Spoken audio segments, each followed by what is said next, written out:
I'd like to give our theist callers the benefit of the doubt, but I can't.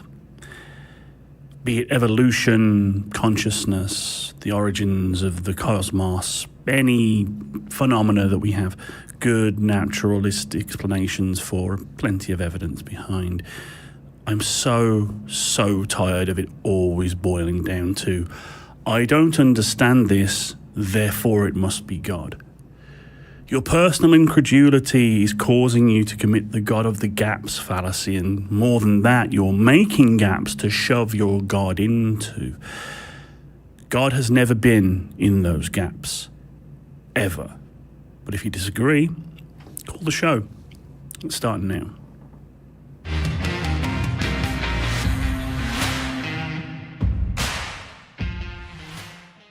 Welcome, everyone. Today is August 10th, 2025. I'm your host, Dr. Ben, and with me today is Jamie the Blind Limey. How are you doing, Jamie? I am a facsimile of a copy of a man in a place in a hat without a hat. I'm fine. I'm also very silly today. Yeah, and especially talking about God of the Gaps sounds like there's a lot of frustration with more theists going back to this presuppositional position of, well, something must be real, therefore God, and not just being willing to say, maybe we don't know the answer to everything. So I'm definitely frustrated about that as well. Yeah, I mean, people say that God is the most likely answer, or the most logical answer, or the most believable answer. It's like, well, it's an answer, but in my estimation, not a very good one, because I like evidence, to be provided for such things, rather than just. But it has to be. It just has to be. I find that not at all compelling, and I've been at this long enough now to now find it just grating, just tiring. There are people who've been in this space a lot longer than me and have a lot more credentials than I do, and much like yourself, Ben, I don't know how you haven't just gone completely stark raving bonkers about it, having to deal with the same arguments over and over and over again. Yeah, well, it's that idea that humans are very pattern-seeking animals, and we want to just intuit that, A plus B equals C, and we'll just jump from A to C and not think about what the B is, or we'll just not think about other possibilities of answers.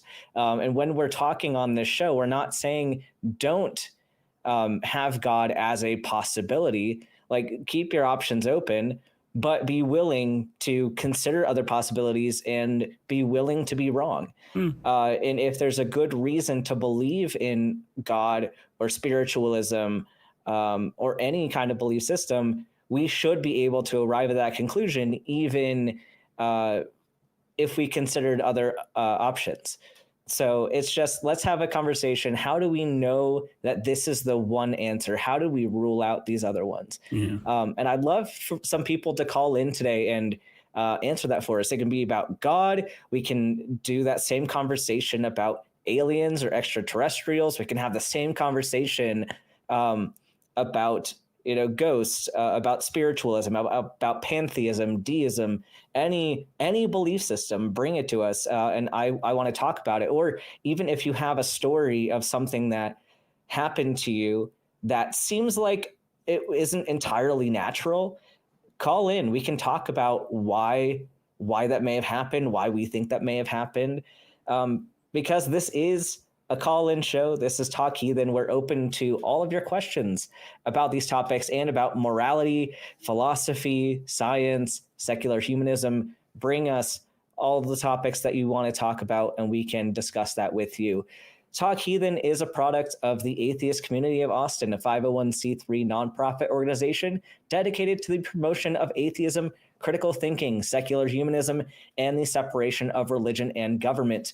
And like I said, this is a call-in show. We want to hear from you. So get your calls in at 512-991-9242, or you can go to your browser at tiny.cc/callth. We're here live every Sunday at 1 p.m. Central on YouTube, but you can also find us wherever you get your podcasts. So look for the podcast. Also follow us on Patreon, where you can get access to bonus content like early releases of episodes and some other fancy things that you get. And also, you might have your name read out later on in the show when we get to that section. But enough of that. We have somebody special that we'd like to bring up on the stage right now. And that is our backup host, Eli, here to deliver us the question of the week. Great, guys. How's it going? What's up? So last week we asked you guys that's next week. What prayer will God always answer? And here's the top 3 answers we got from last week. So number 3, C-Nault.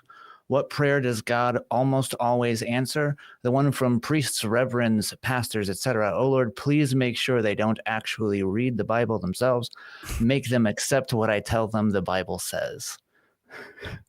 It's a pretty good one. That's great. Yeah. Yep. Then you're in trouble if they start reading it. Number 2, X million. God always answers when I pray, dear God, please never bother me. That's fantastic. That is fantastic. Yeah, 100% success rate on that one. And then number 1, also X million. Well done. God always answers when I pray, dear God, please imbue your followers with an impiously arrogant insufferability. That's great. Pretty high success on that one. So yeah, those are all pretty good. Well done, everybody. It does remind me next week. Oh, sorry. Go ahead. Okay. Next week's question is going to be, what gap can God always fit into? Jamie, do you have an answer for that one? Yeah. So he can fit in the gap on the dial of your shower between there and there, which is where the water is comfortable between scalding hot and freezing cold. That's where God lives. Fair enough. That's a good one. Dr. Ben, did you have an answer as well? My answer is very terrible, and I'm kind of ashamed for this, but the Bible made me say this answer. Mary. The answer is the Virgin Mary.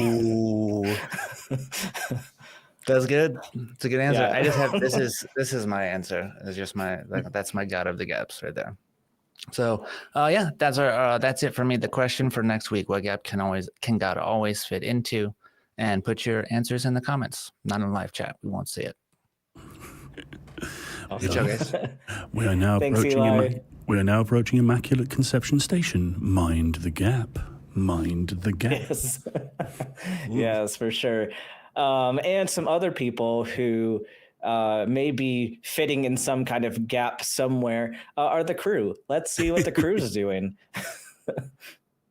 Thank you so much, crew. We have our video and audio people, as always, moderators, notes and stamps people, and the call screeners. Thank you so much for working very hard every week for these shows. We would not be able to do this without you. Truly, we stand on the shoulders of giants. Absolutely. Giants that can also fit into the gap. Yeah. But today's just we got some big gaps. Gap We have to get some spackle. Get over it. Yeah, we need some spackle for these gaps. We do have a theist caller on the line, Steve him from Nebraska. Sounds like you want to talk about photographic evidence of artificial satellites. Tell us a bit about your position. Hi, Jamie and Dr. Ben. So, I'm calling this week to discuss a very recent scientific paper titled Aligned Multiple Transient Events in the First Palomar Sky Survey. And this research is led by astronomer Dr. Beatrice Villarreal and the Nordic Institute for Theoretical Physics. And the research study has uncovered photographic evidence found in an analysis of nearly 300,000 photographic plates from the Palomar Sky Survey that captured the images of dozens of transient objects, which were reflective of sunlight high above the Earth's atmosphere well before the launch of the earliest satellites from Earth. And the appearance of these non-human technological artifacts hovering in space well above Earth coincides with nuclear testing events and also coincides with a UAP mass sighting event that occurred on July 27th, 1952, when multiple UFOs over Washington, D.C. were tracked by radar. So I think we've got. All right, can you share with me the study title again, so I can look for it? Yeah. So it's a very recent. It's a preprint. So it hasn't been subject to peer review yet. Okay, so this is not. So this is not a published. So this is not a published study. Then this is something. But you said it hasn't been peer reviewed, so it's not in a journal somewhere. It will be. Hopefully it does get to that point, and it doesn't get blocked out. But we're in a position. We're in a position where the thing that you are citing is not yet evaluated and vetted for accuracy and applicability, right? So we're already the impact of the study that you're using already is not yet to be deemed credible. It will be. It's in. It's. You can't say that though. You can't just assert that something will be credible because you say it is. Are you a peer of these scientists? Like, are you an astronomer? Are you a cosmologist? Like, are you rating yourself as a peer? No, I study UFOs. But I'm not an expert. Like she is. She's an expert. She's a physicist or an astronomer. Okay, so what's the title of this paper again? Yeah, she's a credible scientist. She's done excellent work. There are credible scientists that say stupid things. There are credible scientists that say stupid things and reach outside of their field of expertise. So we can't appeal to somebody's authority. Like, I'm a physician. I'm not a surgeon. Just because I say something reasonable about preventative care does not mean that the same thing I say about neurosurgery is true. I could be wrong. And even anything I say about my own field, I could still be wrong about. It does matter where I get my information and what information I'm communicating. So, but what is the title of this study? So it is titled Aligned Multiple Transient Events in the First Palomar Sky Survey.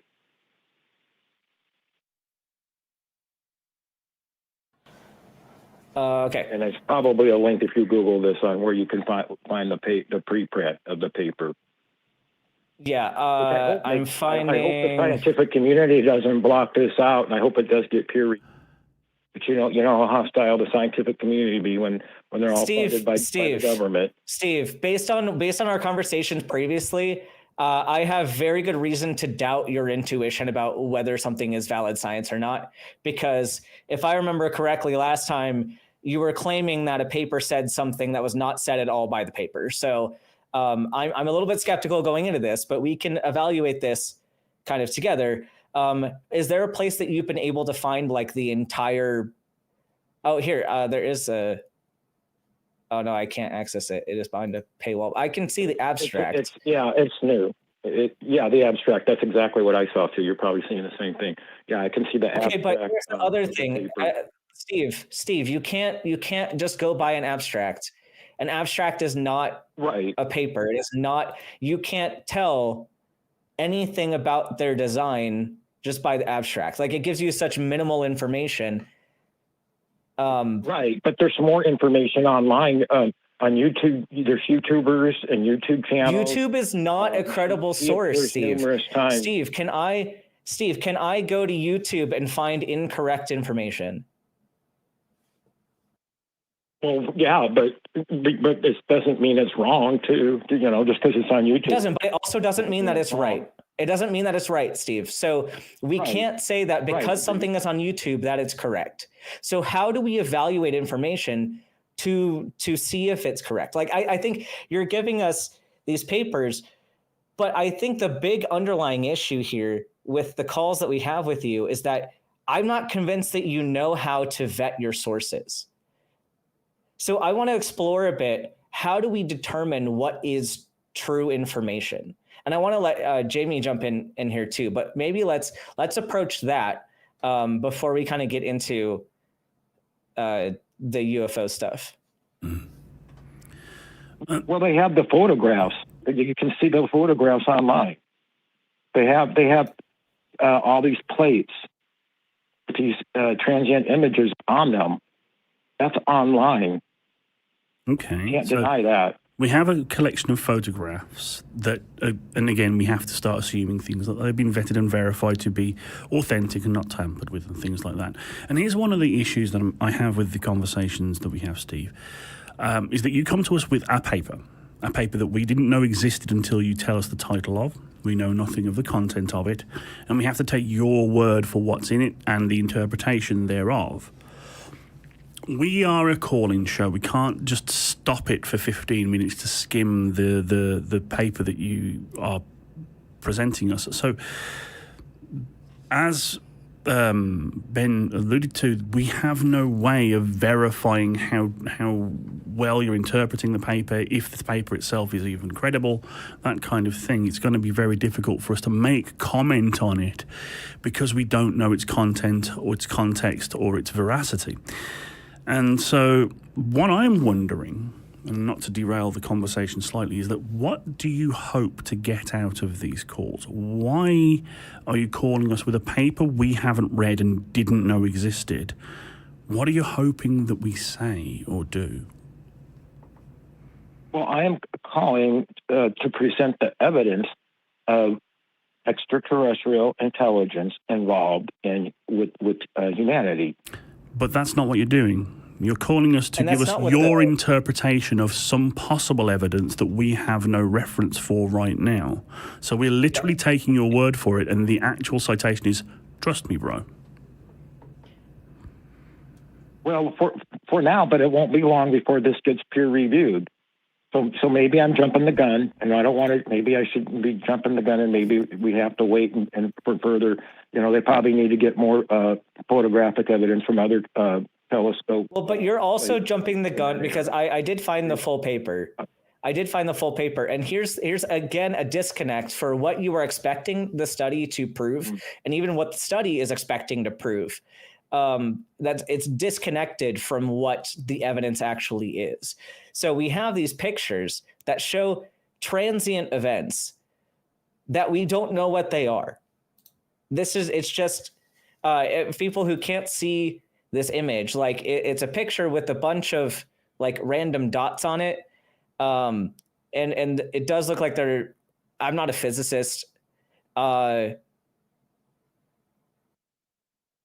essentially it's the photographic evidence is this picture of a bunch of dots on a white page.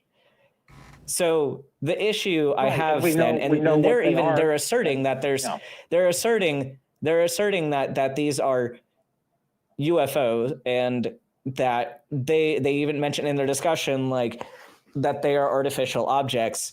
I maybe need some more, maybe someone to explain to me what all the physics is that they're doing here, what exactly they're measuring. And I need to analyze, I need to read through this paper because it's fairly dense. But what I'm gathering is there's pictures of a bunch of dots that we were able to obtain.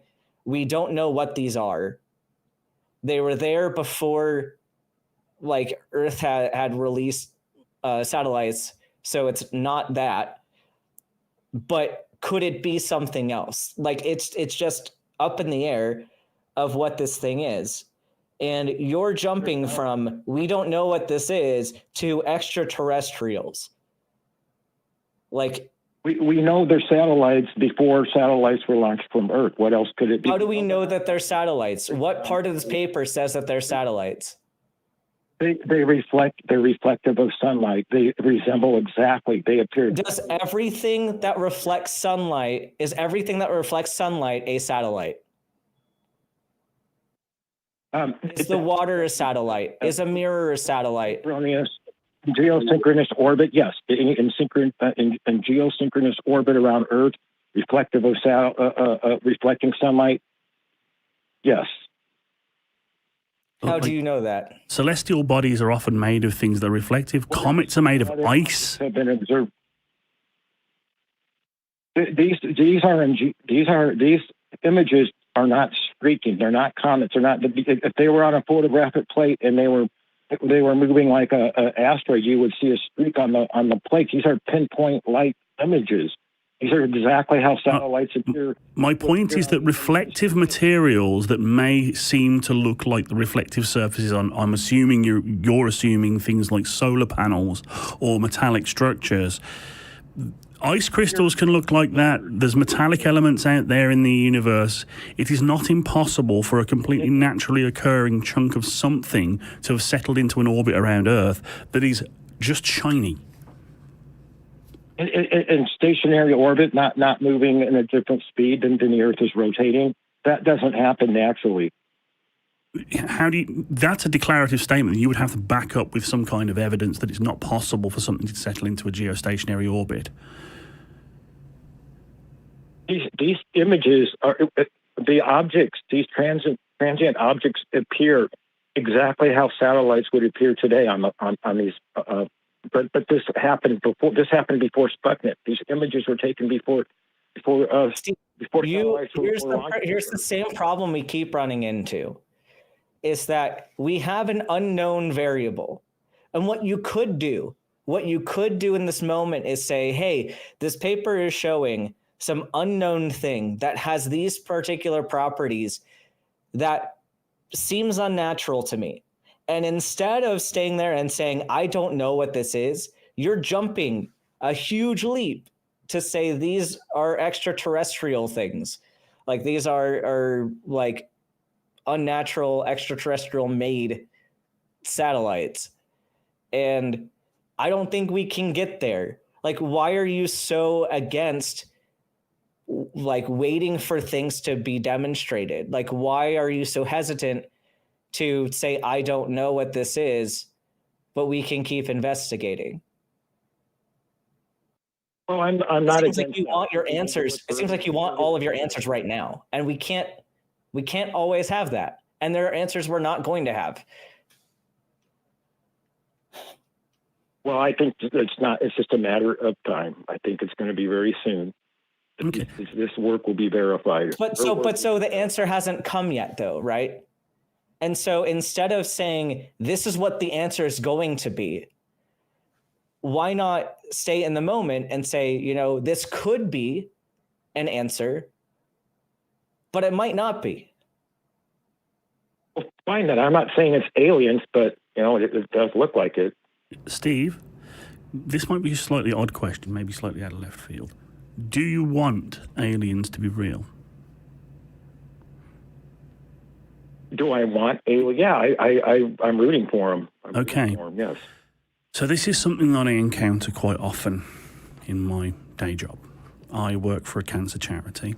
Many people call in having seen something in the paper or having seen some new miracle treatment that's been studied in a study and it's been published in some paper or whatever.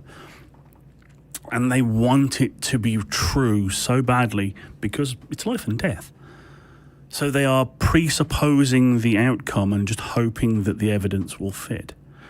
And I'm feeling a similar vibe from you, that you're presupposing what it is and trying to find evidence to fit it because that's how you want the world to be. No scientist wants an outcome, no true scientist wants something to be true. They are compelled to follow the evidence and whatever it points them to and to stop when the evidence runs out. No one wanted gravity to be real. No one wanted evolution to be real. No one wanted atoms to be the component parts of the universe. They just are. So I would strongly advise you to remove that really quite glaring bias from your reasoning when it comes to your interpretation of these papers. Because even if, and let me give you all the toys, let's say that we don't have a reasonable explanation for these phenomena and that it is an interesting phenomena that should be studied further. If the paper itself has not yet mentioned anything to do with extraterrestrials and you're plugging that in, you're already jumping the gun. And you're exemplifying this thing that I am frustrated with people calling in. I have a presupposed reason for this happening, and I'm going to shove it in to that gap until such time as it's either completely indefensible or proven true. And I think that is not a particularly great way to go about thinking. So what do you say to that? Well, I realize I have maybe I have a little bit of self, confirmation bias there. I'll have to, but I don't think that means I'm wrong.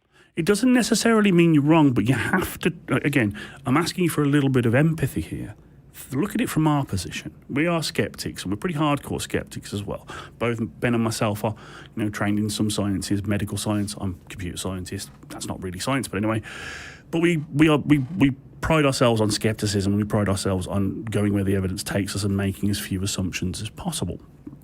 And the thing is, when you come to us with an obvious assumption as part of your argument, you must understand that it's going to harm your credibility with us and many of the people who are intellectually aligned with us. So if you want to make your argument compelling to someone, argue on their level. Think, what is going to convince, not what convinces me, what convinces you, what's going to convince them.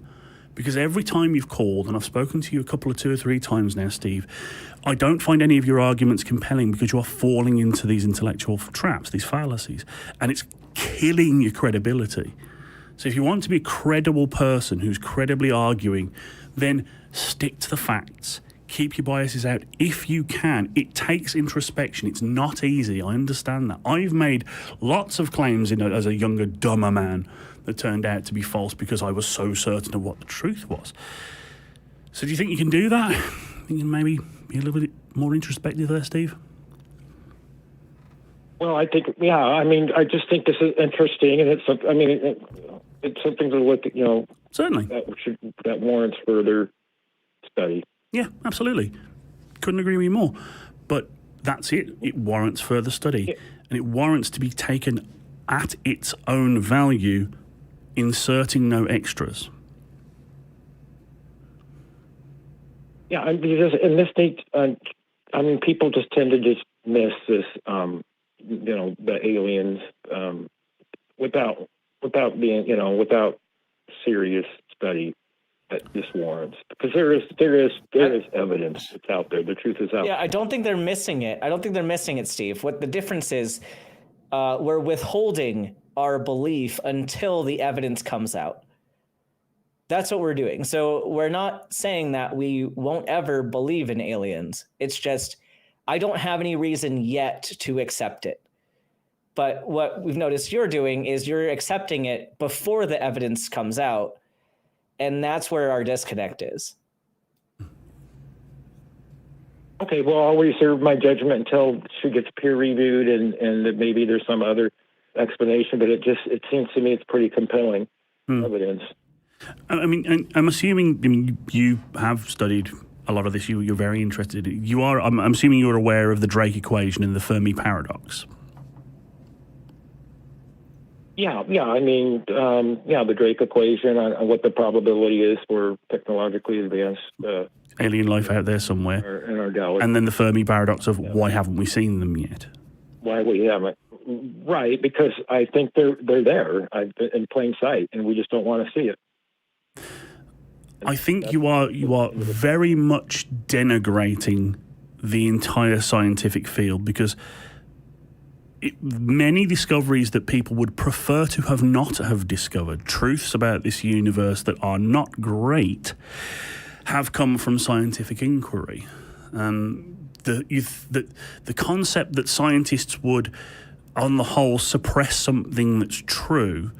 I mean, yes, we have examples of governments sometimes getting involved, but it doesn't last forever. And we've been doing SETI for nearly 100 years now. We've been looking to the stars, to the sky, to see if there's anything else out there for as long as we have been able to. And we've been doing it in earnest since the 70s. And that data's publicly available, and there's little anomalies, and there's the wow noise and all this kind of stuff, and things that you've talked to us about before. But all you've ever given us is like individual papers and fringe things that are from people who aren't particularly well credentialed. It isn't particularly compelling, and the thought, and when we challenge it, like, well, why hasn't the consensus of all of the other astronomers and all of the other physicists and all of the other researchers in this field come to this conclusion? You start going, oh, well, they'll just cover it up. They don't want to see. And I'm like, oh, no, not conspiracy theory again. Because, again, a conspiracy of that magnitude to obscure what you're saying is obvious evidence of extraterrestrial life that we are seeing with plainly, it would take orders of magnitude more organisation and resources to keep that stum than basically anything else. And if you're thinking, well, there's been plenty of conspiracies that have come out that were really big, it's like, yes, they've come out. We know about them because you can't keep these things secret forever. So, again, you're kind of torpedoing your credibility.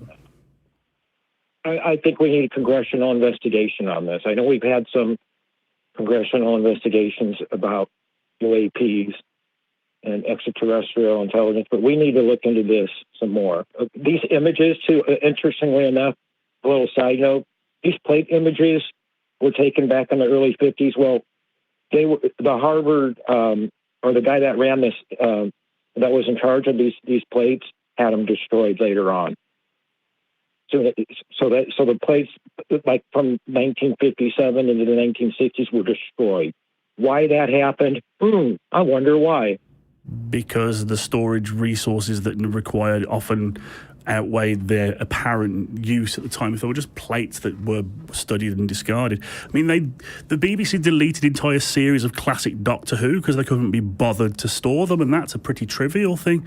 They just basically snapped their fingers, an entire series of what was to become a beloved TV show went into the ether just because they didn't want to store the tapes. And also, storage media of the time was notoriously fragile. Everyone thinks that data is an immutable thing now because we live in the data age, but even now we have things like bit rot and stuff like that. Like, how credible were those plates? How well preserved were they? What equipment did they use to take the photos? I mean, camera technology has come a long way since then. I mean, maybe we should redo the sky search with modern technology. That's possible, if we get the funding. I'm all for science funding. Yes, please, please, please, please. And I agree that these things should be investigated, but assumptions should be left out of the equation. And that's, again, where you seem to come in like, it's aliens, it's got to be aliens. I'm like, it might be, but it might well not be. Okay, well, I think we'll just have to wait and see. So, I mean, it's still some work needs to be done. Any last thoughts there, Ben? No, I think we're on the same page as far as like we need to see more information, and I think like I do really appreciate you bringing the papers. I appreciate you bringing what you believe is evidence. Like, and I want more callers to do that as well.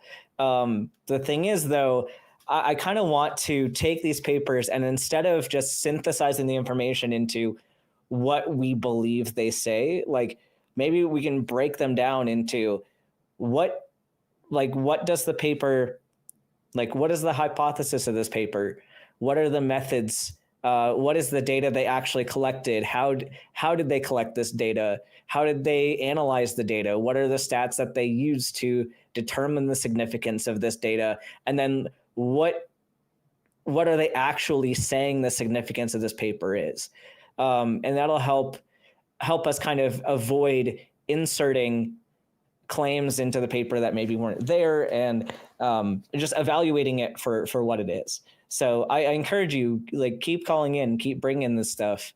I just think we're getting a little bit disorganized in how we're like relating things together. Yes, forgive us our incredulity. We do have quite high standards of evidence, and because we're just dickheads like that. Okay. Yeah. It'll be interesting to see how far Dr. Beatrice, this astronomer, gets with trying to get plates from other telescopes of that era, other plates, and what kind of roadblocks that she'll run into on that. So that'll tell us a lot. Yeah, we'll see. And if more information comes out, definitely call back in and we'll revisit. But I hope you have a great rest of your Sunday, Steve. Thanks, man. Yeah, you as well. Thanks. Bye.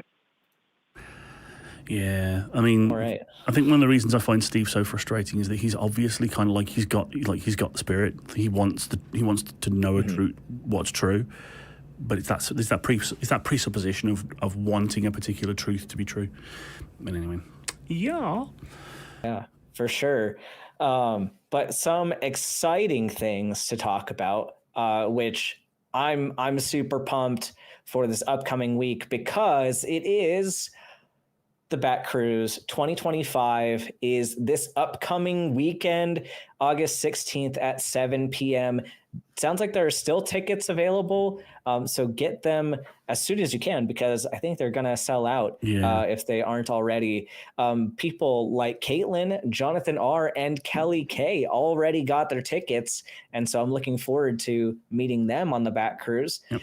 But you should I'm totally not peer pressuring you into coming, but it's a fun time. And I think you'll have a great time if you get your tickets and come join us. But if you want somebody else to enjoy the Bat Cruise, but you know that you can't make it yourself, you can also give a donation in the live chat to help purchase a ticket for one of the hosts or one of the crew members so that they're able to go.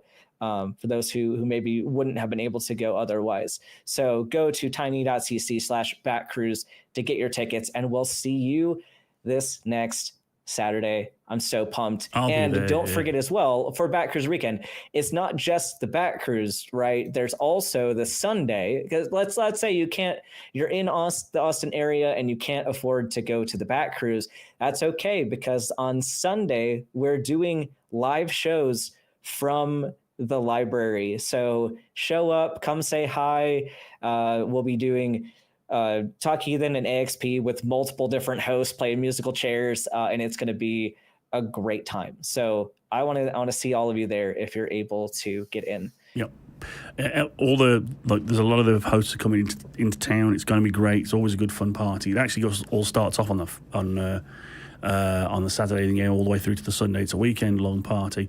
And even if hosts aren't going to be on those Sunday shows, they'll be in the building. We'll all be here. So it's a unique opportunity. We often get a rush on tickets in the final week. So, yeah, do get yours in quick. I'm bringing a couple of friends with me who are awesome. And, can't wait to pester Forrest Valkai in person and make him squirm and, play with J. Mike's beard and that kind of thing, usual shenanigans.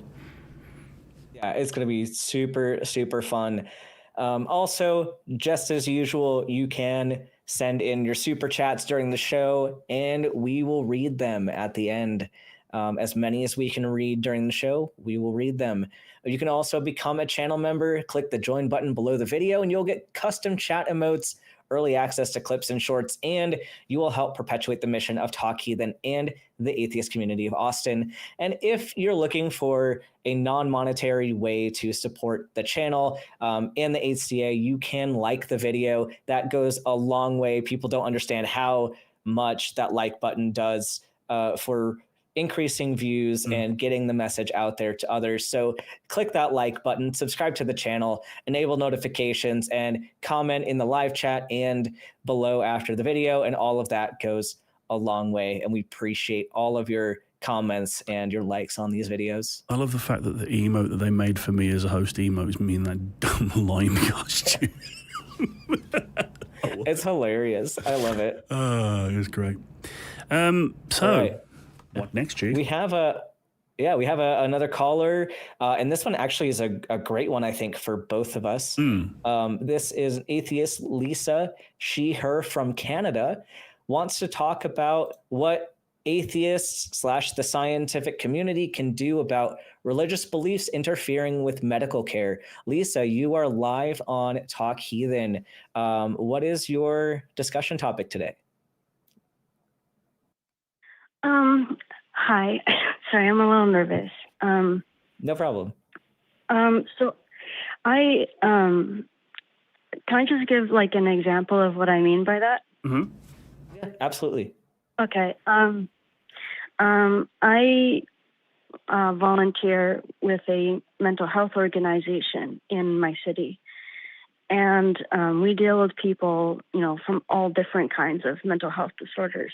And what I mean is, how do we stop religion from interfering with people getting proper health care? There was someone who we were trying to help in the past, and they were living in a group home. They needed some help taking care of themselves. They had schizophrenia, and all was going well until the people who are running that facility thought that they should do an exorcism on him. And, things like that, not only are they bullshit, but it causes, I think, a lot of emotional damage to people. Some people won't take their kids to the doctor, thoughts and prayers kind of thing, or maybe we're just being tested and our faith needs to get better and they'll get better. But I think sometimes that religion interferes in more areas than we think it does. And it's the religious people who suffer as a result of that. I'm not saying that all religious people, I'm not saying that all religious people have medical neglect. Obviously that's not true. But I do think that religion can interfere with our physical and mental wellness.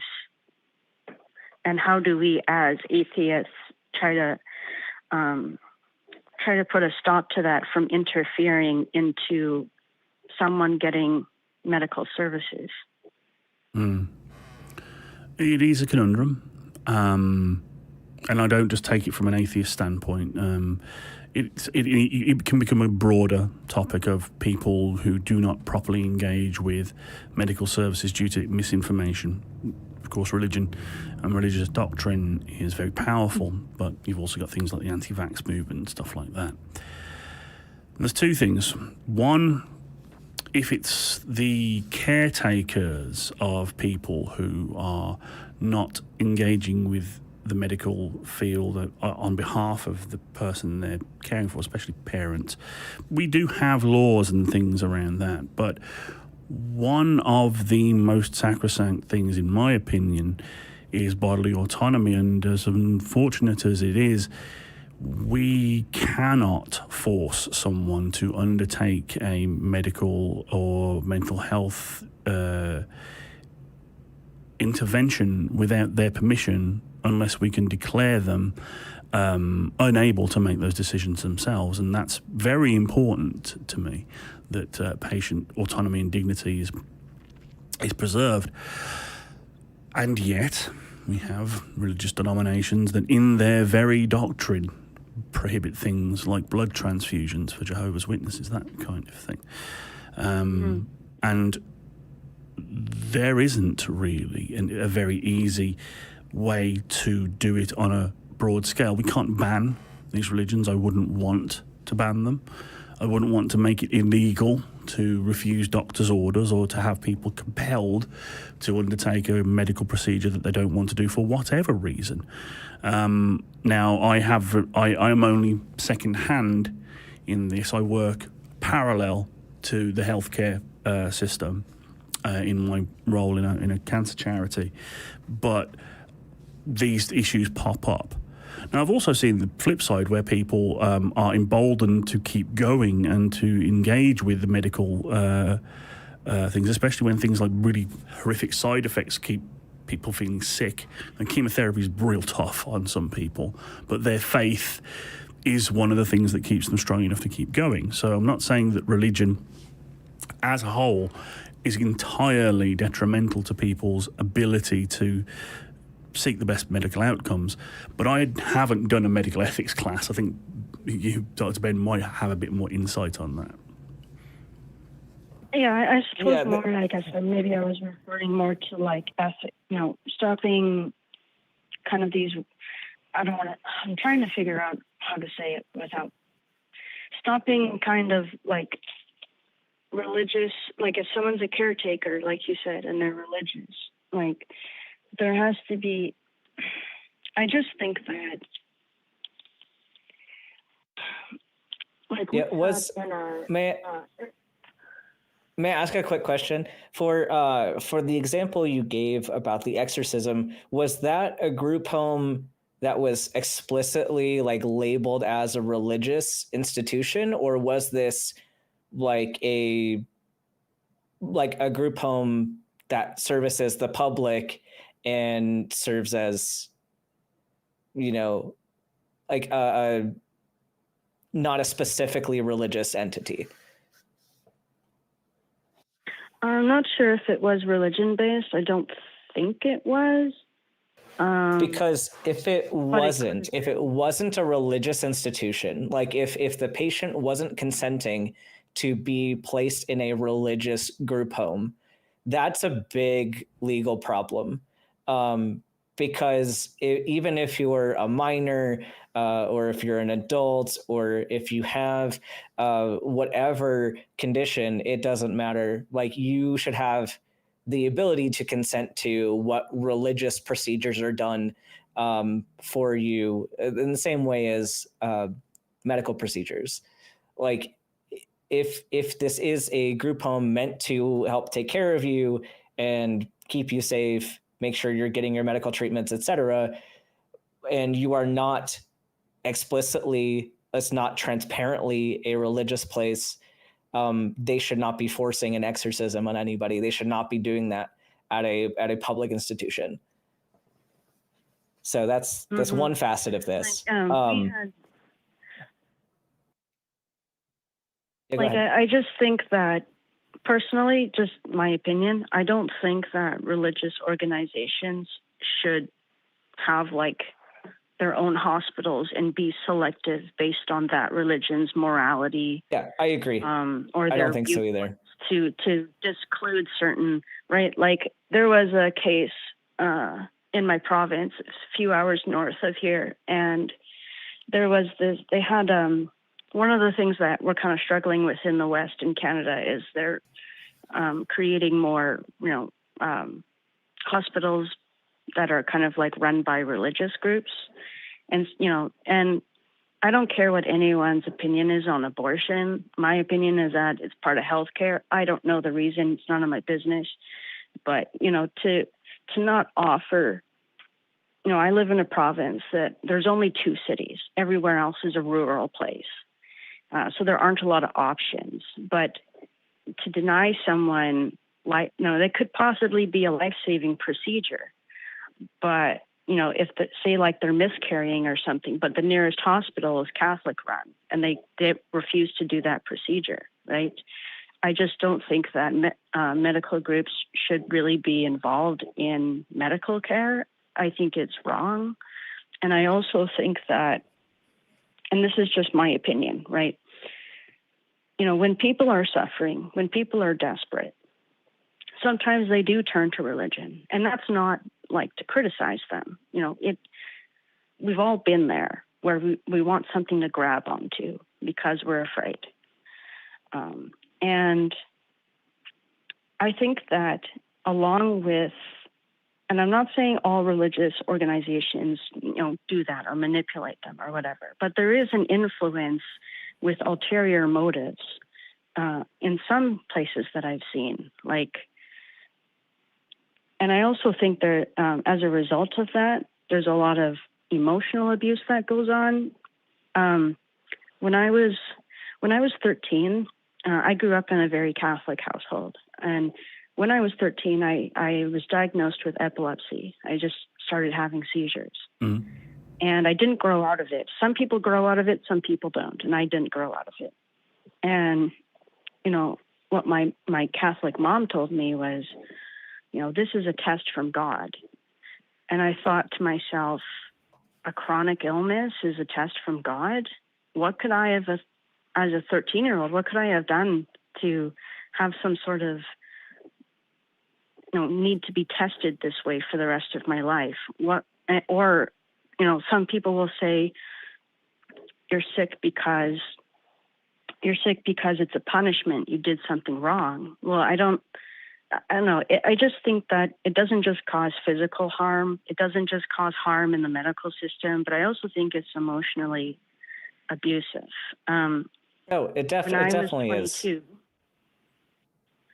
Yeah. Like when I was 22, I was traveling France, and I don't know if you've heard of this before, but there's this place in France called Lourdes, and they have apparently there was this miracle where the Virgin Mary came down and by the Lourdes fountain and healed people. And so I went there not because I believe in God. I wanted to get some water from there as a present for my Catholic mother. Mm. I just thought it would have meaning to her. And I see people, they're from all over the world bringing humongous jugs to, and I almost said it out loud. I'm glad I didn't, but I almost said it like, it's just water, right? And can you imagine funding someone from South America with religious donations to fly all the way to France just to get water? And then these people are going to be disappointed because, well, obviously they are not cured. And that money could have been used to give them evidence-based treatment. It might not cover all of the treatment, but it could at least give them a head start in getting a specialist evaluation or something that's more tangible and more likely to succeed. And yeah, I'm with you on how frustrating this whole thing is. I've worked with a fair number of religious physicians. I've worked at I did rotations during med school at Catholic facilities, and it is very frustrating when you have this disconnect between religion and evidence-based medicine. And I wholeheartedly agree that I don't think that churches should be able to have basically a monopoly like they do on community health. They have it on rural health, and a lot of the more service-based medical charities are run through religious institutions. And I think one of the big ways that we can fight this is by establishing more secular organizations that can do the same thing without requiring people to adopt a certain belief system, that won't require people to sit through a sermon in order to get their medical care. We can have more people with initiatives setting up evidence-based groups and secular groups to go out to these communities who may have only had missionary groups show up. If you have a missionary group of doctors show up and you get treatment that you need, of course, you're more likely to lean on a religious belief after that, because that's the only group of people that gave you help. So if we start kind of getting on board and establishing services like that, I think that would help. As far as the autonomy issue, I'm 100% with Jamie and the fact that we can't force people to not make decisions based on their own, religious perspective. There's kind of some nuance with how you play out these conversations. And I think a lot of this is related to education and how we present the information. Of course, there's always going to be people, for example, Jehovah's Witnesses who won't accept a blood transfusion. There's informed consent that you have to have with obtaining a medical procedure, but there's also a degree of informed consent with declining a procedure. And there's a very detailed discussion that you should be having with patients either way. I can give a recommendation, and if somebody is declining the recommendation, I should be having a good conversation with them, making sure that they actually do understand the risks of not accepting this particular piece of care. Ultimately, they do get the decision. They get to make the decision of whether or not they they will accept or decline. But we should still try to answer the questions, make sure that they're not declining because of misinformation. And if there is misinformation, we can address it there and then. Because sometimes it is on me. Sometimes that lapse in communication is because I phrased something inappropriately, or if I thought that the person knew something that they didn't know. A lot of that does fall on the way I'm presenting info. And I will admit there are times when it is useful to rely on a bit more religious wording for things, knowing that this particular issue isn't going to be what deconverts them. But what the important thing is in the here and now for that person may be saving their life so that later on they can evaluate their belief system. But you can kind of almost take like a little bit of a straight epistemology stance with this and just kind of ask the questions that maybe they didn't think of before. For example, if they think that an exorcism is going to like cure them, but then they also might have a belief that doctors are put there by God and have been blessed by God in order to do their job. Where's that disconnect? At that point, why are you, if you believe that these experts exist because of your faith and because of your God, why is that seen? Why are these people seen as like the secondary option, or why are they seen as less credible? Why are you not trusting them in the way that you are trusting the exorcism? There's some inconsistencies that you may hear with religious people in that. I don't know if any of that helped. And I just, in concluding, I just want to say, like, I don't care what a person believes in. When it comes to essential services like hospitals, I don't think they should be church run. I don't think there should be that religious influence, especially if it's in a rural place where whether you're Christian or not, that's the nearest hospital to go to.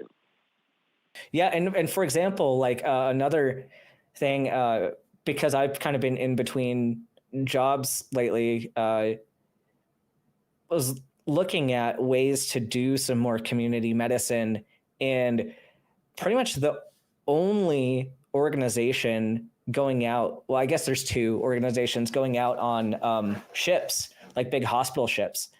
The only one that's like not military run is a Christian organization. And if you apply to work there, they require a statement of faith.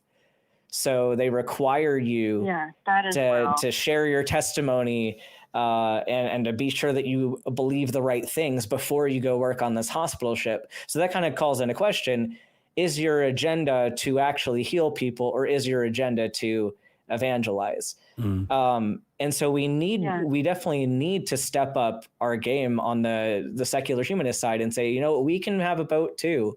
Yeah. Why don't we have a boat and go out and do the same things, but just not have the faith statement question? Just have, what are your credentials? And like, can you do the job that we need you to do? Yeah, it's in an ideal world, it would be great to be able to excise like religious bias from these things that all hospitals and secular run and non-profit, if possible, and these kinds of things. But if we just, as the world stands right now, just excise religion from medicine, one, we're cutting off a massive source of resources and funding.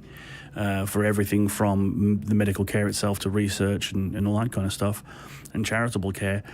And secondly, we are cutting off community outreach. Like if, for example, the organisation I work for refused to work with religious organisations because of their potential biases, more women out there would have missed their breast cancer screenings and their cervical cancer screenings, because it's those Sunday groups after Mass where the ladies get round and pass out the pamphlets and talk about when they should get their mammograms. And it's like, is it ideal? No, but it's the world we live in, and the change is going to have to come incrementally and really quite painfully, slowly.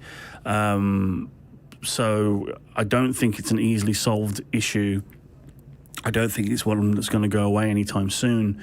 And as Dr. Ben was saying, it behooves us in the secular humanist community to try and provide better alternatives to allow people to just get what they need without any of the whole. And don't forget to thank Jesus for this healing that you have received. Of course. Okay, well, thanks for the conversation. I just wanted to know your opinion on that. I think we're on a wavelength with you there, again. Lisa. I really do. Yeah. What's that, sorry? I think we're very much in agreement with you, Lisa. I didn't hear you. We're very much in agreement with you, Lisa. Okay. Yeah, we are very frustrated too. Okay. Well, thanks so much for listening. I really do appreciate the discussion because sometimes I don't think that people consider like different ways religion can harm people. And I'm not saying that all religious people are like that. That's not true. It's mostly, when you see things like that, it's mostly just kind of people who are on the extreme side. Anyway, I gotta go, but thank you for answering my question, and I do hope you guys have a good weekend. We intend to. Thank you so much, Lisa. Have a great rest of your Sunday. And with that, it is that time. It is that time of the stream. Jamie, would you like to do the honors and read the top 5 patrons? These names of those that have given of themselves for our cause, champions, heroes, every man jack of them. And they are, at number 1, Oops, all singularity. And at number 2, Dingleberry. It's been 2 years. Dingleberry Jackson, whoever they are, I will never not giggle when I'm talking about your name. Number 3, Kalevi Helvetti. Number 4, J. Carlton. Number 5, Moldred D. Malconten. Awesome name. And our honourable mention is Ted Dweezen. Dweezen? Dweezen. I'm sorry I've butchered your name. But thank you very much for all of your support. We literally couldn't do what we do without you. And if you out there in great listener land want to be included in this pantheon of wonderful people, you can do so at tiny.cc/PatreonTH and give whatever you can. Every little helps. Absolutely. All right. Are you ready for another caller? As I'll ever be. All right. So we have Benji, him from Alabama. Sounds like he wants to talk about religious people are in denial of God being bad. Benji, you are live on Talk Heathen. Can you clarify your conversation topic for us? So I was in church earlier, and I didn't mean to bombard the guy with 100 different, kind of problems with the Bible, but they just kind of came out naturally pretty much. And then I told him that God created evil. And he was like, oh, well, no, he didn't. Evil came in the world through humans and sin and yada, yada. And I said, which I couldn't remember the verse, but it literally says, I created good and evil. Like you created light and dark, good and evil, yada, yada. So I told him that, and it's like his brain just malfunctioned. Like he thought about it for maybe like a split second, and then he asked me, well, where is it at? And I was like, well, I think it's in Ezekiel, but I'm not 100% sure.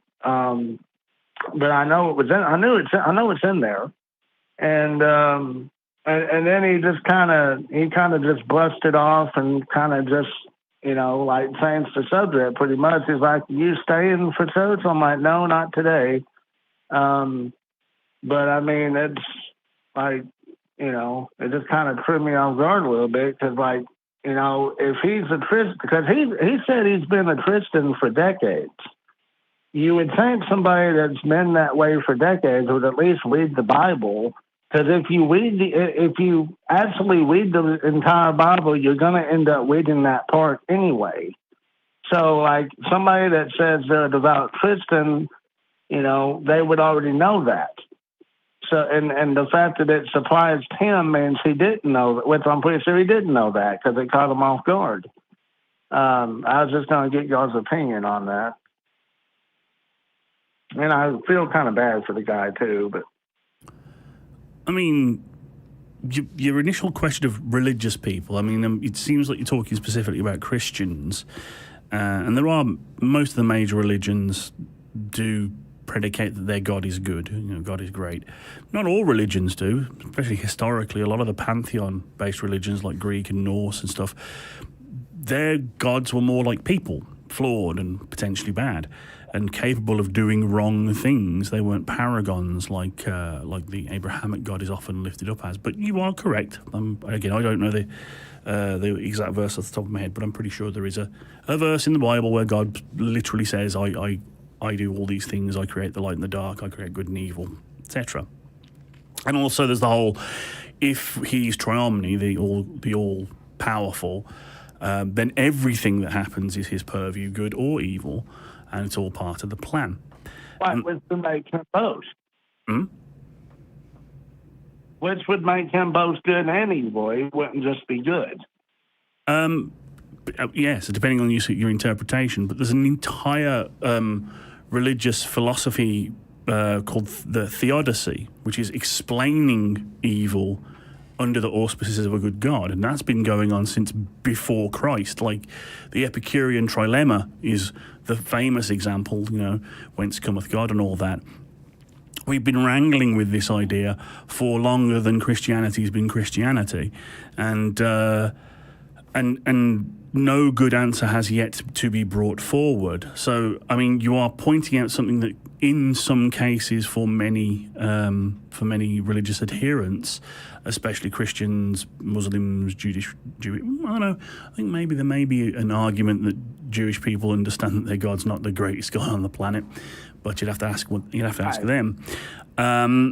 Yes, I agree. It is cognitive dissonance, but like, you're basically calling in saying water is wet. I mean, it's almost self-evident.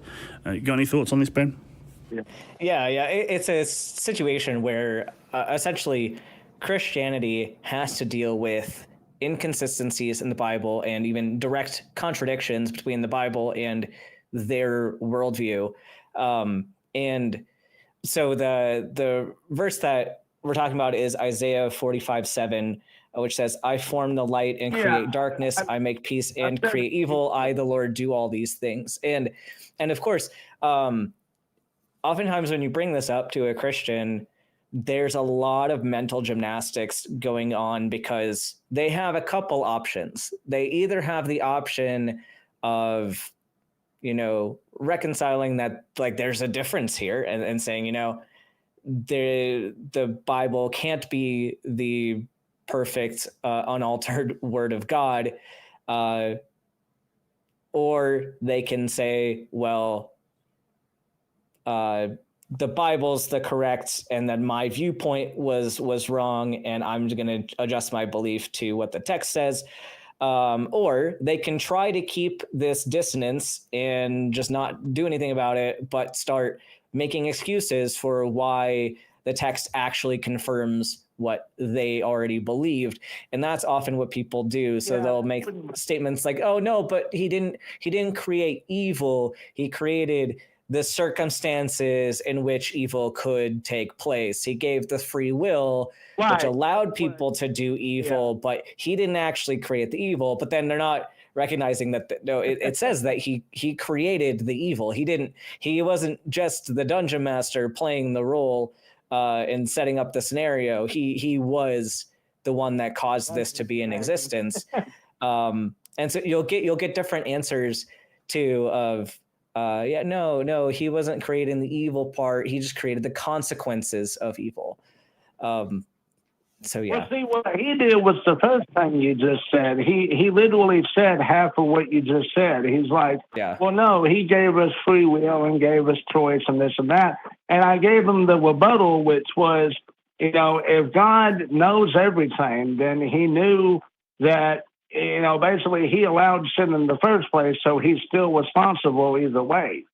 Even if he didn't directly create it, which it says he did, even if he knew about it ahead of time, that still makes him responsible because he could have stopped it. Mm. And I also brought up the point that this was years ago, that one of y'all pointed out, but I pointed it out to him a few minutes ago when I talked to him about this. I said that if somebody killed someone, right, and you're saying God is all good, then that means somebody killing somebody was good. Either God could have stepped in and stopped it, but if he didn't, and it was part of his plan, which means that he allows bad things to happen, but under their worldview, they would have to look at every evil and good thing as good, since they consider God to be the ultimate good, which means any bad he does would also be good, which is self-contradictory, but they don't look at it that way. And that's the basis of divine command theory, yes, where everything that God does and instructs is inherently good because it's God.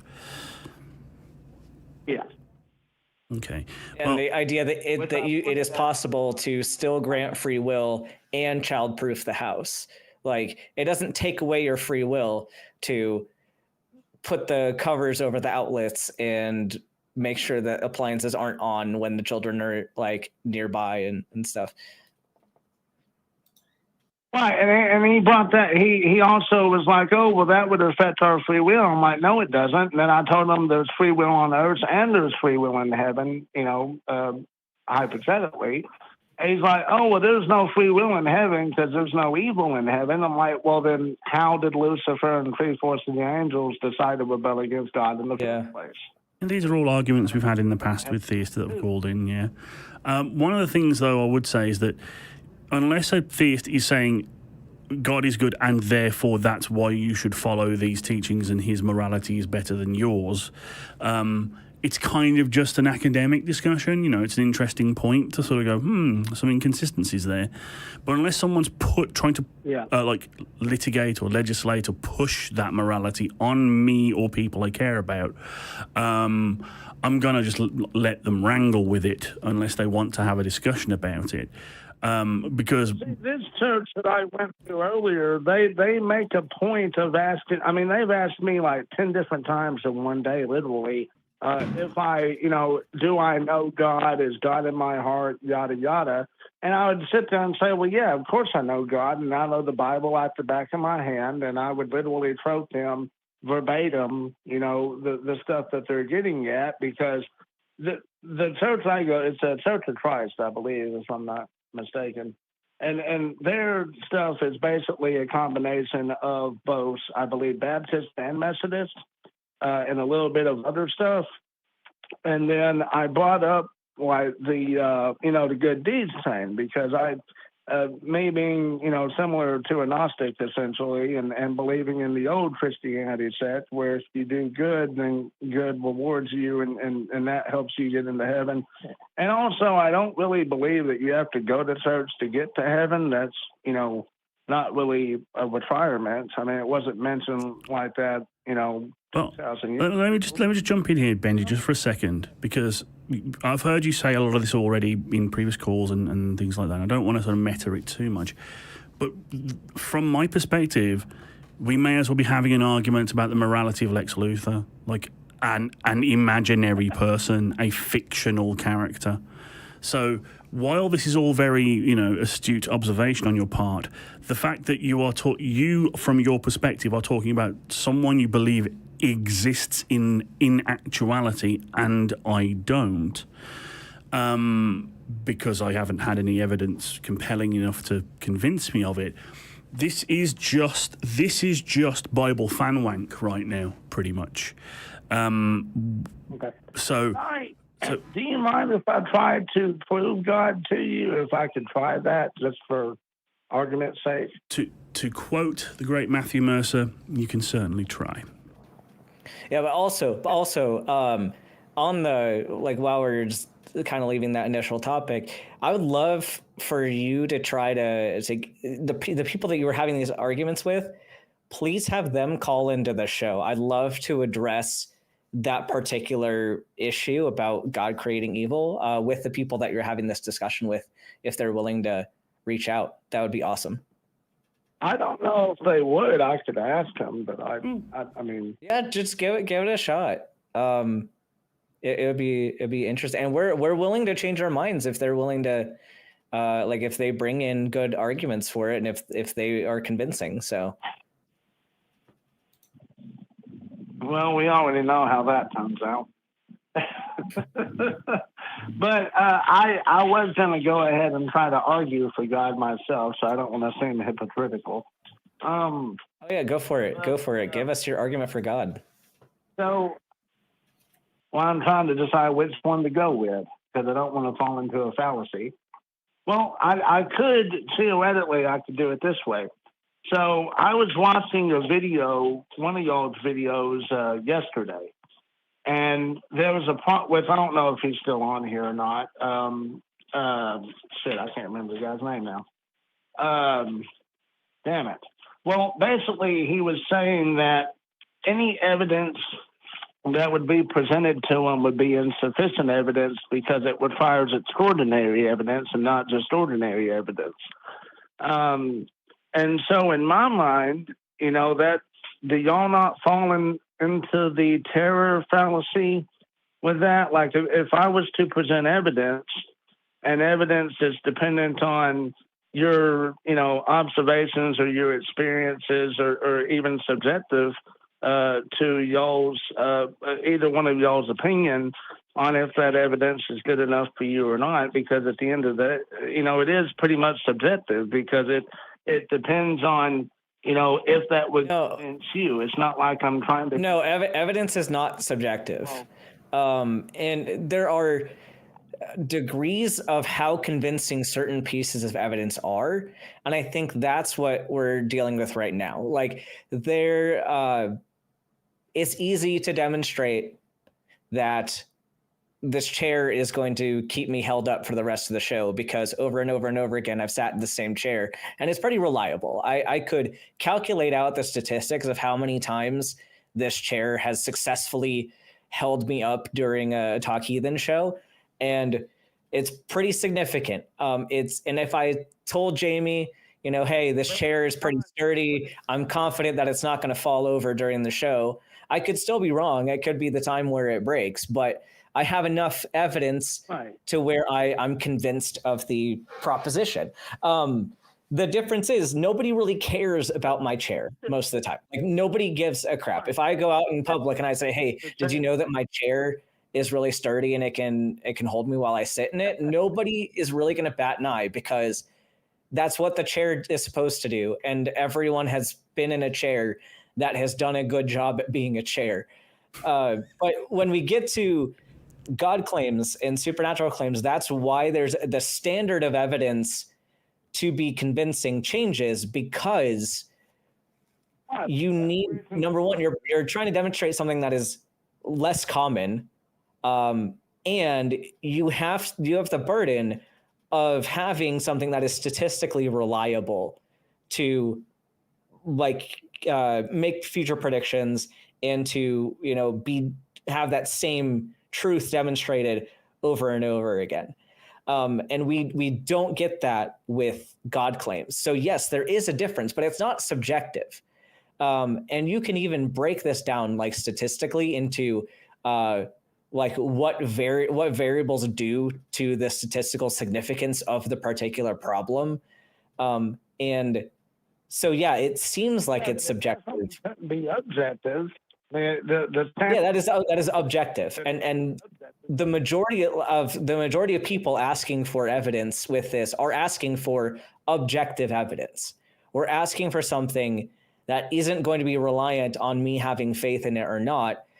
And it can still be up to me whether or not like I accept stats, but that is not a problem with the stats. That's a problem with the person understanding the stats. But if something can be statistically demonstrated, that's going to be a lot harder to debunk and a lot harder to disbelieve. Well, I mean, I could do this in a few different steps. I mean, I could say, number one, that the universe evolved in a way that created life. And then I could say that the Earth evolved in a way after millions of years for life to form. And to quote someone earlier, that that's a claim. That's a claim in itself. That's not evidence. That's not evidence. Right. But the claims are supported by science, so I could go step by step. No. But here's the problem. Here's the problem, though, because yes, we have the idea that, like, we have our planet, we have our universe, we have organisms that evolved over time to what they are now. However, we cannot, like, we have that stuff demonstrated by science. We do not have a reason, we don't have evidence to say that God is connected to that at all. And the problem with a lot of God claims is that there isn't a way to connect them. It's just asserted that this is a possible answer. Like if I took all of those steps, like the universe beginning, the Big Bang model, the universe having multiple galaxies and planets and everything else, the Earth forming, the sun forming, the Earth forming water creating life, or bacteria that created the life, or elements rather that created the life, and then life evolving for millions of years and creating people like Benji. Do you understand how probability works? So on and so forth. Do you understand how probability works? Yes, it's a 50-50. No. So this is actually a more complicated aspect of probability. So, like, let's say if I have a bag of marbles and I have a certain amount that are red, a certain amount that are green, a certain amount that are blue, and if I said it would be cool if I had 3 red marbles. If I only picked 3 red marbles in a row. When I start, before I pull out a single marble, sure, if all the marbles are in equal amounts, sure, there's equal probability of getting any of those marbles. And it's a less chance that I'm going to get 3 red ones in a row. However, if I pull out a red marble on the first try, the probability still, like, is higher that all 3 of them are going to be red than if I pulled out a blue marble. Like, if I pulled out a blue marble from the beginning, there's like a 0 chance that I'm going to get 3 red marbles in a row at the beginning. But if I pull out a red one, then it's more likely that the end result is going to happen with 3 red marbles. So what we have here in our universe, if you think about probability as in there's such a small chance that all of these things could happen in the way that they do. The problem is you're not starting from ground zero every single time another event happens. You're starting from the place where an event already happened, and now the next one, the probability of the next one happening after this first event happened. So you can't look at it as if probability from a vacuum every single time. And I think there's a misunderstanding with what is the probability of these things under the circumstances that have already occurred. I mean, the other 2 you pull is going to be red. That's not a guarantee. If you pull, it's not a guarantee. It's not a guarantee. But do you understand that? Do you understand that we're not starting from 0 every single time? The fact that an event occurred changes the probability from what it would have been before you had picked up any marble. And so that's what we're seeing here. Like, sure, it sounds like there's very little probability for all these events to happen, but as they happen, the probability changes for another similar event to happen. Right, but you're still starting from scratch. No, you're not. Reach in and try to pick a marble. That's one circumstance where you're starting from 0. From what we know, and we don't have evidence, and we probably won't ever have evidence of how many rolls of the dice, if you will, things had in order to get to where we're at now. But the fact is, there was only that one time where it went from ground zero to then having an event occur. And so, but once you have that first event occur, the probability is not the same as from being ground zero every single time. Okay, if you roll the dice and the dice lands on 1, and then you roll the dice again and it lands on 1 again, and you roll the dice again and it lands on 5. That's not the circumstance that we're talking about. We're not talking about just happenstance, each dice roll in isolation. We're talking about how many, like if we're trying to get a Yahtzee and you roll certain dice that allow you to get that. Let's say you roll like, I don't even remember how to play Yahtzee. Like you get 3 6s on the first roll. It's more likely that you're going to be able to achieve a Yahtzee than if you got like all different numbers on the first roll. Right, but so I think your understanding of probability is limited to a very, very basic understanding of stats.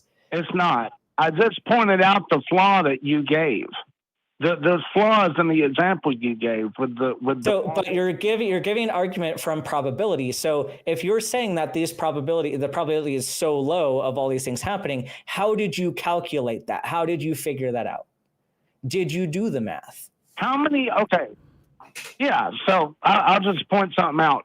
Do you know how many events have happened that could have wiped life out before it even happened? I don't. I don't. But that's the thing. I'm not asserting a claim that anything specific happened to get that. I don't know all of the events that led to here. I'm also not claiming a certain thing to be the start. But you are making that claim. So if you're making the claim that that there's a higher probability that a creator was responsible for that, you have to demonstrate that probability. So where are your numbers? Yeah, so there have been multiple ice ages. We have had multiple viruses. That's not an answer to my question, Benji. Answer my question. Where are your numbers? You said probability is in favor of a god doing these things. So where is your math? And then you gave me the gumball example.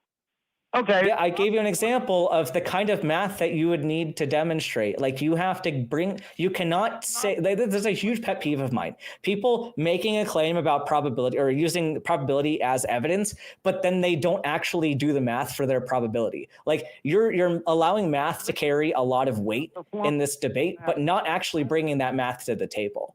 I don't want to take the whole conversation from Jamie. I know he's having an aneurysm over there. Jamie, what are your thoughts? Man, at first, it could be any color gumball. And then even if you pick one red gumball,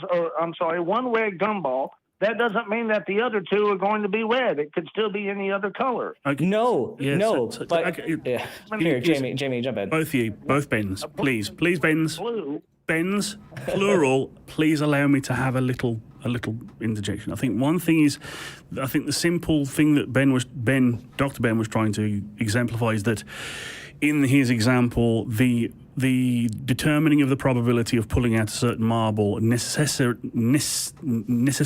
changes the probability of the next marble coming out red because it's a different amount of marbles in the bag now. So it's that kind of thing.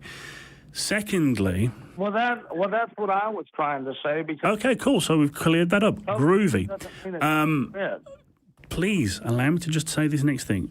I think another thing that you're committing here, Benji, is you are presupposing that the current state of the universe was the goal or target, not the inevitable eventuality of the natural chain of causality. From that perspective, the actual probability of the universe being as it is 1, because we only have one universe. We don't have any other universes to compare it to. And so while any amount, and considering that we don't know the span of time the universe is going to exist, it may be eternal or at least close enough to, that basically there is given enough time, space and distance, the probability that everything that could happen will at some point happen. So again, you're saying that God set this Rube Goldberg machine in motion to get us to this point. And I'm saying we're at this point just because the machine worked that way. And that unless you can demonstrate that it's possible for a universe to exist without life in it, and compare and have other universes to compare to, we can't really use probability in the way that you're talking about, because while it might seem astronomically impossible and so many things had to go a certain way for us to be here having this conversation, they all did, and we don't know whether they could have happened any other way. So that's where I'm coming from. It's the Douglas Adams puddle analogy. Isn't this hole perfect for me? I fill it perfectly. It must have been made for me. It must be intentional. You're essentially giving me the fine-tuning argument. And again, just to go back to the cold open, it's the God of the gaps. We don't know exactly how the universe came to be. And you're proposing a God, and I'm proposing that it's naturalistic. And I feel like you're shoving that God in that gap. So what say you, Benji? No, so I'm not doing the God of the gaps, and I'm not doing the fine-tuning watchmaker argument. What I was trying to say is that if I was to add up, right, all of the times that during the Earth was forming, that it could have been destroyed, including when it made the moon, because the moon came from the Earth, or, all the climate changes, the ice ages, the viruses, every other thing that has happened, not counting Noah's flood, of course. Then I take that and I put 1 to divide that into, because this, it created life. So I use that as the prime, and then I say, well, there's a 1 out of whatever chance that, But we don't know. There's so many variables we're missing. You cannot make that calculation. The hell I can. Because I think you're misunderstanding what the n equals 1 thing is that Jamie was talking about. You can't determine statistical significance with an n equals 1. I can add up how many times the Earth almost got destroyed, or I say that means absolutely nothing. That means absolutely nothing for the claim that you are making. I can add up all the times the Earth didn't get destroyed. I can add up all the times that we are still, like, the very fact that we are still here having this argument is proof that the probability of this existence is the most likely, and there's no evidence that it was done on purpose or has an outside agent. The fact is, we are missing too many variables to make these calculations, and so using probability as a way to demonstrate God just does not work, because we have an incomplete equation.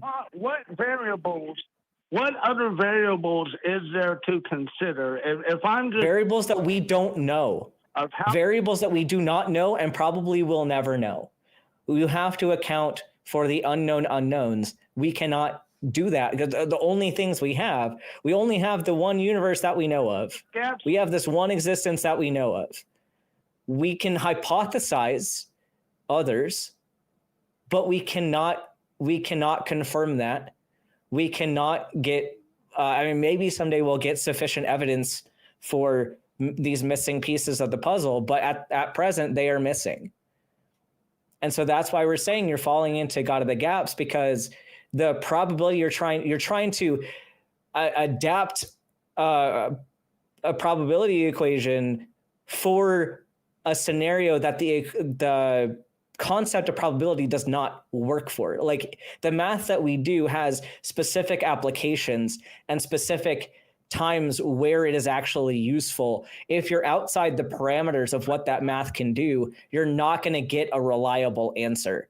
So that's something that we have to take into consideration. Like, if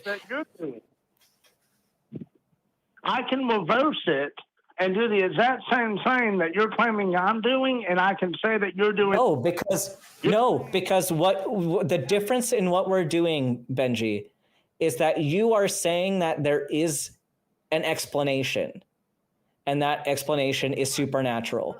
We are saying that we don't know the variables that we don't know, and we can hypothesize but we don't know. We don't have enough information to know that. And so we are not making a claim to know. Science. How would that not be the same argument? You're using, I mean, I could replace God with science and then argue against you with the same thing that you're doing with me. Okay, we're not claiming that science is the one and only answer, and because science itself is a field of it's a methodology. Science is not an answer. We're not claiming science is an answer. It is a method. So you're misunderstanding our position, it sounds like. And even if I grant you, Benji, let's for the sake of argument, Benji, let me go with you. Yeah. Let's say I agree with you that the occurrence of intelligent life on this ball of rock we call Earth is like calculatably, demonstrably, very unlikely, like dealing every spade out of a deck of cards in order, from a shuffled deck of cards, something really, really, really unlikely. Just because it's very unlikely does not mean that it necessarily must have been put into action by an external agent. I mean, many things that are very unlikely happen for basically no good reason other than they just happen all the time. I encounter it daily. Perfectly healthy people that just by dint of a bit of bad luck and the design flaw in our genes are struck with a horrific cancer for apparently no reason. And so unlikely things happen all the time, but there is no demonstration that they happen because they were designed to be that way by an external force. So and I agree with you there. I mean, it also doesn't mean that it's impossible either. Just because. So I'm not discounting a God as an external force as a potential explanation, but until it is evidence to me that such a thing exists or is even possible to exist, I'm not going to give it as much credence as the fact that the natural forces of the universe can tend for these things to come into being. We know why we're here for the most part. We can trace it all the way back pretty much to the Planck time. Well, before the Big Bang stuff breaks down. But let me ask you this. So let's say that I had evidence, right? Or just for the sake of argument, because I want to make a point. Let's say that I had evidence that would convince you, James, but not convince the other person. Okay? Now, how would I go about if I had evidence that would just convince you personally of a God, but not convince the other person of a God? Then you have different expectations of evidence. Then, because I doubt. Because I might give you evidence that would convince you, but then not be enough to convince the other person, but it still convinces you. And to have, and no offense to any of y'all, and I know, I respect y'all, and I know I get it. But if you had a Christian on here that said, let's say that they had evidence, and they presented their evidence, and it convinced one of you and didn't convince the other one, then what would the point be of trying to call in and present evidence in the first place? Because if you all have different standards of evidence and different levels of evidence that you would accept as, So I think I don't really go with this scenario. I'm down with it. I can imagine that. We would be able to spin off an entire extra show of just the now believer trying to convince the rest of their hosts. What a concept! But again, as skeptics, I would be constantly questioning. Even if something was very convincing to me, I'd still be continually questioning it. And Right, and you can be a skeptic and believe in God. That's why you became an atheist in the first place. I don't want to. Well, I've always been an atheist. I was never a believer, but There's some of y'all. I do know there were some that did believe, and they were skeptical, and then they used their skepticism and became atheists that way. I didn't. But I've never seen someone skeptic their way into religion, at least not honestly, or into a God belief. But it would be fascinating if you were able to, and yes, everyone's different. Atheism is not and secular humanism and all these things are not monoliths. We have no dogma, we have no overriding creed. Yes, my standard of evidence may well be different than Ben's, probably relatively similar as these things go, but yeah, I'm not saying it's impossible for me to be convinced of something and Ben to not be convinced of something. Like, for example, I mean, I could try and pull examples out of my arse for things that could be attributed to a god, but I could still give you things like my eyes suddenly become perfect, like a miraculous, unexplained, instantaneous healing of my vision problems, which I've gone into in the past, but are physical in nature. Like there's parts of my eyes missing that should be there. I've heard it. Yeah. I've heard you. And that would be amazing. That would be crazy. And I'm thinking that Ben would immediately go, right, we're going to get you into every scanner. We're going to start looking into this because maybe it was God, but it could have been a wizard, could have been nanomachines, could have been anything. Maybe I've just manifested a superpower. I don't know. So while I could give credence that some amazingly powerful thing just happened, there's still a spectrum of potential explanatory sort of things that could explain what just happened to me. So while I would entertain a god or godlike figure, I can't rule out aliens or wizards or fairies or spontaneous magic superpowers or some aspect of the human physiology that is unknown. Also, Jamie, if you don't mind, can I add something to that? So let's say, for the sake of argument, that somehow your eyes did get healed, right? Mm. And you wanted to tell people, hey, my eyes got healed. I can see again. Now, that by itself, by definition, is subjective to you because I would be able to have them take photographs of my retina and you could see that the scar tissue that was there is gone. Like I say, the things that are wrong with my eyes are very physical and physiological, and unless they are rectified, my eyes will not get better. Right. Well, see, my point there was that unless you have something to compare it to, like if you have a photo of your eyes that have the scar tissue on them. They're on my Facebook. And somehow, miraculously, your vision gets repaired, and then they do it again and it has no damage, then you have something to compare it to. Yeah. I mean, the scenario of that my eyes do not physiologically change, but I can demonstrate that my vision is in fact perfect, even though my eyes are still physically broken, that would be stepping into the realm of magic and the unexplained. But then again, how do you know I'm not cheating? I can take you on a walk around my apartment and the local areas, and I could point to signs off in the distance and tell you exactly what they say, not because I'm reading them, but because I know what they say because I've passed them before. Yeah. So. But if I was in your apartment and then I moved something and you still knew where it was, is that not miraculous? No, that's just logical. It's just because I can't see doesn't mean I can't reason. And if I know that something was there and someone's moved it, I have a housemate and he does that. Love you, Cole. I'm not going to attribute my ability to track it down as a miracle. I'm just going to be like, well, I was either tenacious or I reasoned that here is a more sensible place to put it, or the person that I'm with is either absent-mindedly putting it somewhere and therefore where would they put it absent-mindedly, or is trying to fuck with me, where would they put it? So no, it's not a miracle, it's just lateral thinking. Anyway, I've said my piece. But I mean, the other thing I was going to say too is that, that kind of goes into the concept of faith, because a lot of Christians, the way of thinking is, well, I can't prove it, but it's better to believe than not believe, and that goes into Occam's razor. Benji, is that a good way to evaluate truth?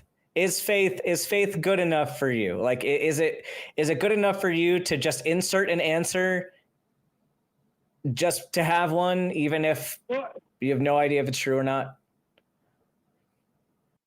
So faith's in the canonical sense, having faith in something is different from faith in the Bible. But I would say, as far as faith in the Bible, Bible's version of faith, if I have basically evidence for stuff that's unseen, which again, that makes really no sense anyway. But if I had that kind of faith and I attributed it to a God or Jesus or whatever, I think that depending on the circumstances, it could lead me to something that is true and not true. I would say that, and now the reason why people try to claim that it is a reliable way to truth is because it still gets some of the truth. Sometimes, 50-50, it's a flip of a coin. If it didn't get them the truth at all, then they couldn't claim that because it doesn't get them the truth at all. But because it gets them the truth sometimes, and they say, well, yeah, it's still reliable half the time. But in y'all's case, your argument is it reliable completely 100% of the time? And in that case, no.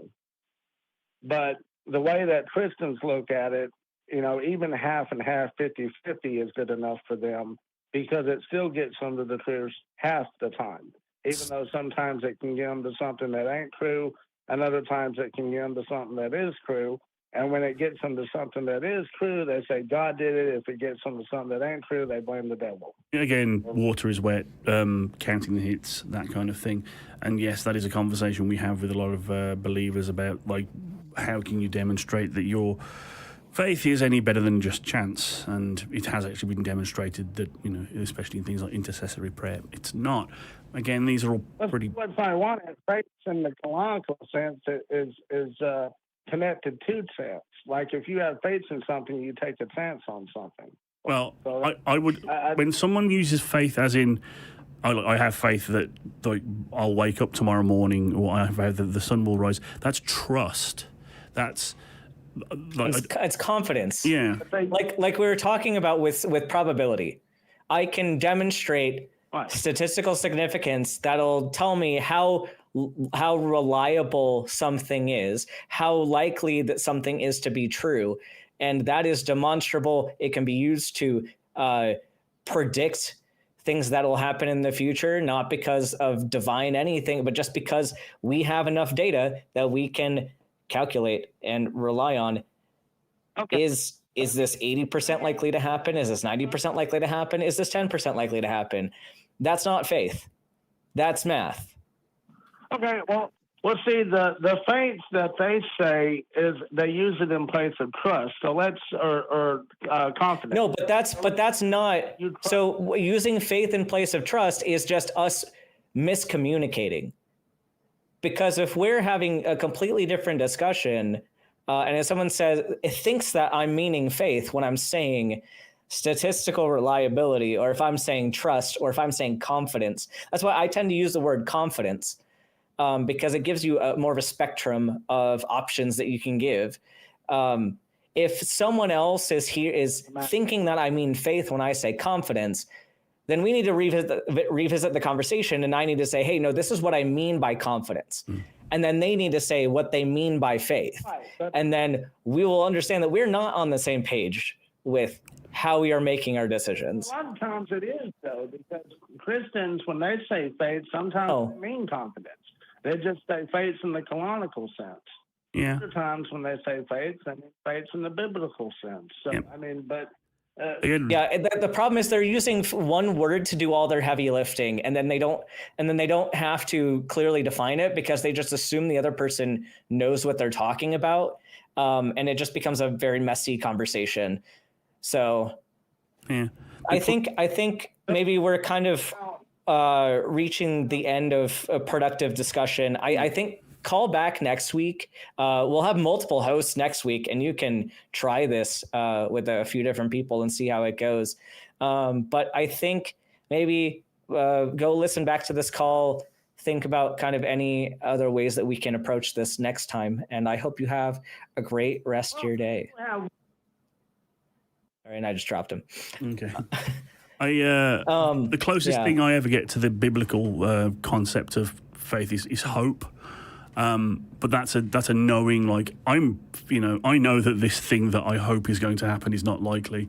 It's not like I think it's definitely going to happen because I believe in it so much. But that's about as close as I get to that Hebrews 11 nonsense. Anyway. Yeah. Well, thank you, everybody, for joining us this week on Talk Heathen. And I hope to see a bunch of you this upcoming weekend at the Bat Cruise and at the live shows at the library. But just a reminder, the prompt for this week is, what gap can God always fit into? Reply in the comments and tune in at the beginning of next week's show to hear those top 3 answers. And we want to thank Eli for helping out today. Thank you so much for being here. And was there anything in particular you wanted to address about this show? I think you guys did great. I wanted Stephen to know that in the article, like in one of the first couple paragraphs there, that where it introduces the idea that it's, reflective material, it just kind of pops up out of nowhere. They're like, one possibility is this, if it's real. So that's the sort of evidence that we're dealing with in that. But otherwise, I couldn't add anything to anything you guys said. You guys did awesome as always. Well, awesome. And it is time for some love rings, if we can send those out. Oh, and we got a super chat from Miranda Rensberger. Great show today. You have managed to have productive conversations with one difficult caller and made a valiant effort with another. Oh, I can't see the rest of it. You guys are awesome. Thank you so much, Miranda. Miranda is one of the MVPs of this show, always showing up with those super chats. She is to the ACA as the Pope was to the Renaissance, like just the patron. Yeah, absolutely amazing. Thank you so much, Miranda. And as always, it's great to see the community coming together, having these more difficult discussions. And if you don't believe, this is your place. These are your people. We hope to see you this upcoming weekend. I'm so excited to meet some of you in person and hang out for a bit and watch the shows together. We appreciate all of your time, staying with us every week. And if you do believe, we don't hate you. We're just not convinced.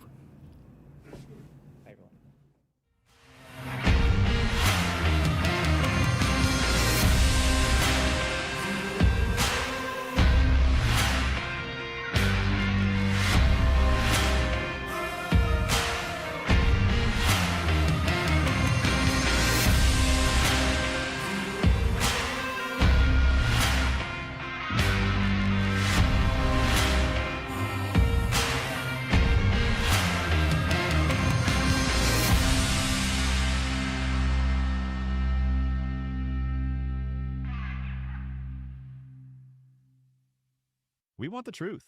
So watch Truth Wanted live, Fridays at 7 p.m. Central. Call 512-991-9242 or visit tiny.cc/call TW.